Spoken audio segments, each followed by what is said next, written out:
श्री स्वामी समर्थ. आम्ही ऑफिसवरून आल्याच्यानंतर एवढा ॲक्टिव्ह होतो की बापरे बाप! विचारूच नका. पूर्ण घरभर फिरत राहतो आणि आम्ही ॲक्च्युली दोघं घरी नसतो. तर दिवसभर आई आणि बाबा असतात. त्याच्यामुळे तो असतोच, खेळत तर असतोच. तो खेळायचं काय बंद करतच नाही. पण त्याला आता आम्ही हे सगळं दाखवलं की बाबा हे असं चित्र असतं, हे असं असतं. आणि त्याला 7 महिने कंप्लीट होऊन 8वा चालू झाला आहे.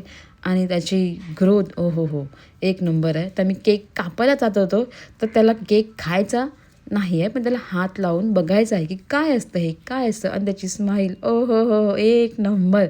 आणि 7 महिने कंप्लीट झाला, तर मग आई आणि आम्ही ते केक कापण्यासाठी त्याला तिथे बसवलं होतं.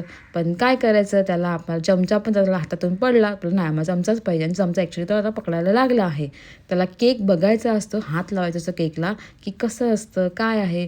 आणि शेवटी त्यांनी केक काढलाच, हात लावलाच त्याला, शेवटी हात लावावाच लागला. तर मग मला आता काय करायचं, त्याला नाही खाणार. मी नाही, आपल्याला खायचं नाही आहे, हे तर मोठ्या माणसांचं आहे.